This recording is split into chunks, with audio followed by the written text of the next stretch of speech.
பச்சரிசி வந்து பார்த்திங்கன்னா வாஷ் பண்ணி அதுக்கப்புறம் வந்து ஃபில்டர் பண்ணி ஒரு ஷால் வந்து நான் யூஸ் பண்ணாத ஷால் தான் வந்து போட்டிருக்கேன். ஸோ வந்து பார்த்திங்கன்னா பேன் காற்று வந்து ட்ரை ஆனதுக்கப்புறம் பவுடராக வந்து பார்த்திங்கன்னா நம்ம ரைஸ் மில்லில் கொடுத்து அரைச்சிட்டு வந்துருக்கோம்.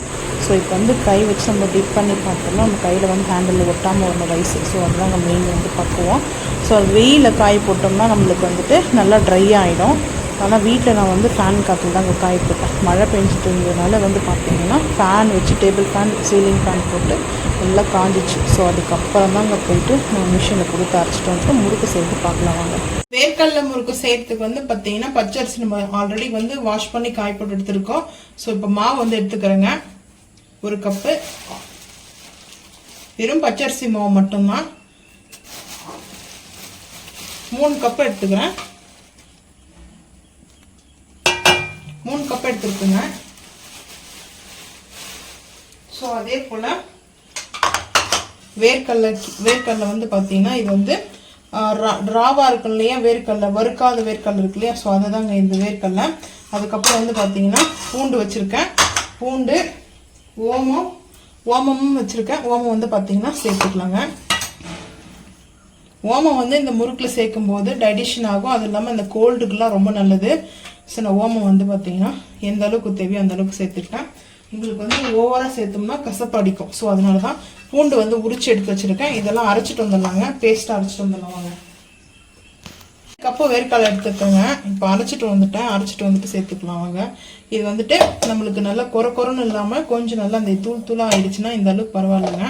இல்லைன்னா நம்ம தண்ணி சேர்த்து கூட அரைச்சிக்கலாம் பேஸ்ட் மாதிரி. ஸோ இப்போ வந்து சேர்த்துக்கலாங்க மிக்சி ஜாரில் இருக்கிறதெல்லாம். பூண்டு வந்து 1 கப்பு எடுத்துருக்குங்க. இந்த 1 கப்பு வந்து பார்த்தீங்கன்னா அரைச்சிட்டு வந்துடலாங்க. இது கொஞ்சம் தண்ணி ஊற்றி கொஞ்சம் பேஸ்ட்டாக அரைச்சி எடுத்துகிட்டு வந்துடலாம். காஷ்மீரி மிளகாய் பவுட்ரு 1/2 டீஸ்பூன் எடுத்துக்கிறேங்க. பூண்டுலாம் சேர்க்குறோம் காரத்துக்கு. பூண்டு சேர்க்குறோமா, அதுக்கப்புறம் ஓமம் சேர்த்துருக்கோம். அதனால தான் பூண்டு வந்து பார்த்தீங்கன்னா பேஸ்ட்டாக அரைச்சிட்டு வந்தாச்சு. நம்ம இதில் வந்து தண்ணி ஊற்று தான் செய்ய போகிறோம். ஸோ வந்து பார்த்தீங்கன்னா நல்லா பேஸ்ட்டு. ஸோ இப்போது சால்ட்டு, பெருங்காயம் வந்து பார்த்தீங்கன்னா சேர்த்துக்கலாம். சால்ட் வந்து சேர்த்துக்கலாங்க.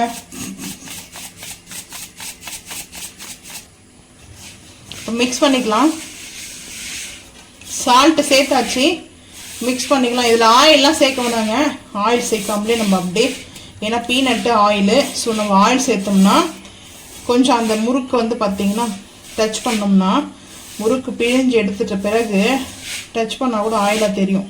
ஸோ அதனால் நான் வந்து ஆயில் சேர்க்க மாட்டேன். ஆயில் சேர்க்காம தான் நான் வந்து ராவாக இருக்கிற பீனட் தான் எடுத்திருக்கேன். ஸோ இப்போ இதெல்லாம் கொஞ்சம் தண்ணி ஊற்றி மிக்ஸ் பண்ணிக்கலாம் வாங்க. முறுக்கு வந்து மாவு பார்த்தீங்கன்னா ரெடி பண்ணிட்டேங்க. ஸோ இந்த அளவுக்கு வந்து எடுத்துருக்கேன். இங்கே வந்து பார்த்தீங்கன்னா கொஞ்சம் டைட்டாக தான் இருக்கணும் மாவு வந்துட்டு. ஆனால் டைட்டாக இருந்ததுன்னா ஷோல்டர் பெயின் கம்பல்சரி வரும். இந்த வேர்க்கடலை முறுக்கு பிழிஞ்சிட்டு ஷோல்டர் பெயின் 2 டேஸ்க்கு வந்து கண்டினியூ ஆகும் பொழுது எனக்கு. ஸோ இப்போ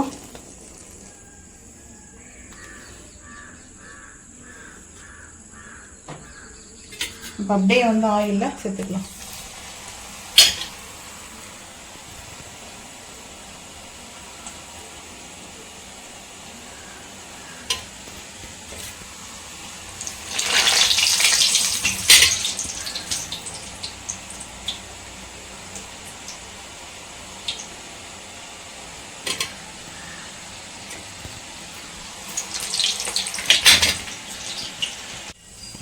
முறுக்கு வந்து நல்லா அந்த பபுள்ஸ் கண்ட்ரோல் ஆனிச்சுன்னா நம்ம எடுத்துடலாம்.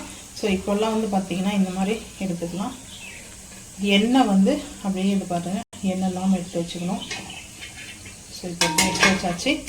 இப்போ இந்த முறுக்கும் வந்து பார்த்தீங்கன்னா திருப்பி போட்டுக்கணும். அப்படியே பேக் அண்ட் ஃப்ரண்ட்டுன்னு திருப்பி நம்ம சேர்த்துக்கணும். ஆயில் கொஞ்சம் சேர்க்கணும். முறுக்கு ஃபஸ்ட்டு முறுக்கு செஞ்சோம்னா அந்த ஆயிலே வச்சுட்டேன். இன்னும் கொஞ்சம் ஆயில் சேர்க்கணும். பாக்கெட் பிரித்து ஊற்றணும். ஸோ இதெல்லாம் சலசலப்பு அடங்கிச்சுங்க. இப்போது இப்படி இருக்கெல்லாம் இப்படியே நம்ம எடுத்துக்கலாம். ஸ்டன்னர்லேயே வந்து பார்த்தீங்கன்னா எடுத்துக்கலாம். என்ன லுக்கு பாருங்கள். சூப்பராக முறுக்கு ரெடி ஆயிடுச்சு. வேர்க்கடலை முறுக்கு. இது கொஞ்சம் நல்லா பொருளும் நல்லா இருக்குங்க இந்த முறுக்கு. எங்களுடைய ஃபேமிலிக்கே அடிக்ட்னு இந்த முறுக்கு தான். நாங்கள் வந்து இந்த முறுக்கு மட்டும்தான் லைக் பண்ணுவோம் தவிர எங்கள் வீட்டில் இந்த உளுத்தம்பருப்பு முறுக்கு கடலப்பாவு முறுக்கெல்லாம் வீட்டுக்குள்ளே அலோட்டே கிடையாது. நாட் அலோட்டாக இருக்கும் எங்கள் வீட்டில் மட்டும். ஸோ யாராவது வந்து பிடிக்கும் ஃபேவரட்னா போச்சுக்காதீங்க. ஸோ இந்த முறுக்கு எடுத்தாச்சுங்க. அடுத்தடுத்த முறுக்கு வந்து பிழிஞ்சிக்கலாம். இப்போ வந்து பார்த்தீங்கன்னா கொஞ்சம் டைட்டாக தான் இருக்கும்.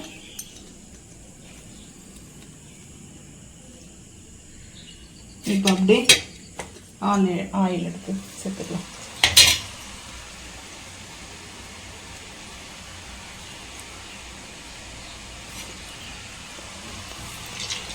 வேர்க்கடலை முறுக்கு வந்து செஞ்சு முடிச்சிட்டோம். நல்லா சுட சுட முறுக்கு இருக்குது பார்த்தீங்கன்னா. இந்த அளவுக்கு ரொம்ப பொறன்னு இந்த முறுக்கு வந்து பார்த்தீங்கன்னா. ஸோ இப்படி தாங்க இருக்கும் வேர்க்கடலை முறுக்கு வந்துட்டு. நீங்களும் வேர்க்கடலை முறுக்கு வந்து வேணும்னா இந்த ரெசிபி பார்த்து செஞ்சு சாப்பிட்டு மறக்காமல் வந்து கமெண்ட் பண்ணுங்கள். ஸோ இந்த வீடியோ பிடிச்சா லைக் பண்ணுங்கள், ஷேர் பண்ணுங்கள், சப்ஸ்கிரைப் பண்ணுங்கள், பெல் ஐக்கான் வந்து கிளிக் பண்ணுங்கள். மறக்காமல் வந்து ஃபாலோ பண்ணுங்கள். அப்போ தான் நம்ம போகிற வீடியோ உங்கள் நோட்டிஃபிகேஷன் வரும். தேங்க்யூ.